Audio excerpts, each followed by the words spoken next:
So, ayun, kamusta kayong lahat, guys? So, ngayong araw ay may bago tayong topic na naman talagang kailangan nating malaman para talaga tayo ay magkaroon ng matibay at magandang buhay na hinaharap araw-araw. Diba? Sana all. So, ito ang topic natin ngayon ay tungkol sa stress. So, siguro naman lahat tayo ay nakakaranas ng stress. Stress sa buhay, stress kung saan-saan man, di ba? So, ngayong araw ay magbibigay tayo ng mga paraan para maiwasan ang stress. Yung sobrang stress ka na talaga. Yung parang ganito ngayon. Parang ayaw mo na magsalita, ayaw mo na ayaw mo nang huminga. Di ba? Ganun talaga ang buhay. So, parte na ng buhay natin ang stress. So, kailangan nating harapin yan, di ba? So, harapin natin ng buong tapang. Yan, di ba?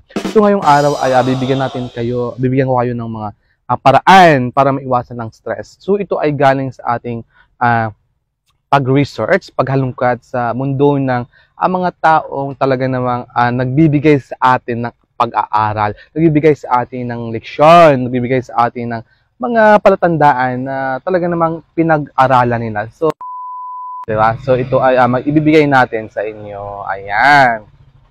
So, una, number 1, paraan para maiwasan ang stress. Alamin kung ano ang nakakapagpa-stress sa iyo. So, alamin natin kung saan galing yung stress natin. Diba? So, kailangan nating malaman kung saan galing yung punot dulo ng stress. Isa sa mga paraan kung paano maiiwasan ang stress ay alamin ang nagpapastress sa iyo at tingnan ang reaksyon mo. Halimbawa, kapag na-stress ka, pwede mong isulat ang mga naiisip mo, nadarama mo, at ang ginagawa mo. Kung alam mo ang reaksyon mo kapag na-stress ka, mas mahaharap mo ito ng maayos. Pag-isipan din kung paano alisin ang mga nakakapagpa-stress sa iyo.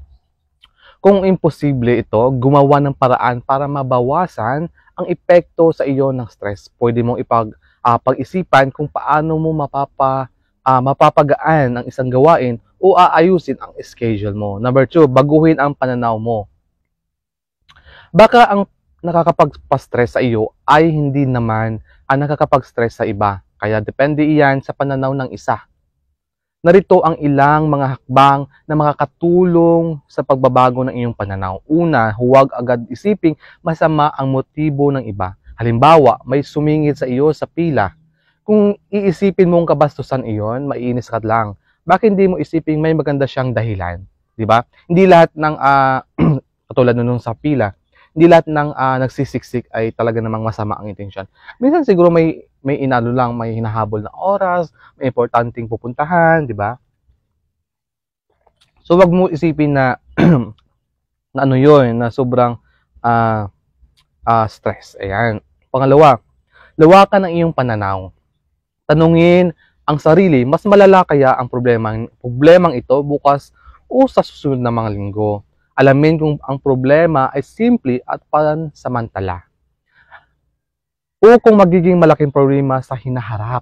Diba? Number 3, mamuhay ng paisa-isang araw lang. Bahagi na ng buhay ang mga alalahanin. Isa sa mga paraan kung paano maiwasan ang stress ay huwag mo munang aalahanin ang susunod na araw. Makakadagdag lang ito sa stress mo ngayon. Kaya mamuhay ng paisa-isang araw lang. Pwede kang mabalisa dahil sa stress. Kaya subukin ito. Ito, may mga bibigay tayong pwede mong subukan. Una, tanggapin na hindi maiiwasan ang lahat ng stress. Kaya ang pag-aalala sa mga bagay na hindi naman maiiwasan ay makakadagdag lang sa stress mo. Ikalawa, hindi naman lagi nangyayari ang mga bagay na ikinakatakot natin. Number 4, ito kailangan natin gawin, maging makatwiran sa inaasahan mo. So magiging kailangan magiging makatwiran sa inaasahan mo. So kailangan nating isipin 'yan palagi, 'di ba? So huwag maging perfectionist. Ayan, iwasang maging hindi makakatuhanan o makatotohanan sa inaasahan mo sa sarili mo o sa iba. Alamin ang limitasyon mo at ng ibang tao at maging makatwiran sa inaasahan mo. Kapag ginawa mo ito, mababawasan ang stress mo at at ng iba. At baka maging mas maganda pa ang resulta ng ginagawa ninyo. Maging masayahin din kapag tumatawa ka at kahit may mali, mababawasan ang tensyon at gaganda ang iyong mood. Di ba? Kailangan din natin mag-smile, di ba? Kailangan natin ibigay yung buong tapang natin para maharap itong mga stress. Next, magkaroon ng balanseng oras at sa buhay mo. Kailangan natin magkaroon ng balanseng oras sa buhay natin. Kapag subsob ka sa trabaho, di ba? Baka hindi ka na masiyahan sa resulta ng pagkakapagod mo. Baka wala ka ng natitirang panahon at lakas para ma-enjoy ang mga pinagpaguran mo. Magkaroon ng balanseng pananaw sa pera at trabaho. 'Di ba? Kailangan natin 'yan. Hindi dahil marami kang pera, magiging mas masaya ka or mababawasan ang stress mo. Ang totoo, baka kabaliktaran pa nga. 'Di ba? So kailangan balance. Ang mayayaman nga ay hindi pinatutulog ng kanyang kasaganaan. Kaya sikaping mamuhay ayon sa iyong kakayahan. 'Di ba? Next, mag-relax. So relax. Nababawasan ang stress mo kapag ginawa mo ang mga bagay na nagpapasaya sa iyo. Pero baka hindi rin makatulong ang libangan na gaya ng basta manood ng TV, ilagay sa lugar ang paggamit ng gadget. Ayan, 'di ba? Iwasan ang mayat-mayang pagtingin sa mga emails, text, social media. Kung hindi naman kailangan, huwag tingnan ang mga email para sa trabaho.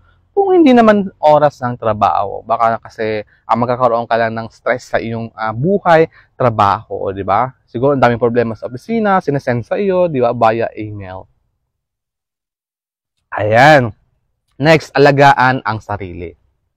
Ang regular na pag-ehersisyo ay nagpapaganda ng kalusugan. Yes, perfect. Tama yan. Magkaroon ng magandang kaugalian. Kung mag-ehersisyo ka, gagaan ang pakiramdam mo at mas gaganda ang reaksyon ng katawan mo sa stress. Kumain ng masustansyang pagkain at huwag magpalipas ng gutom. Siguraduhin sapat ang pahinga mo.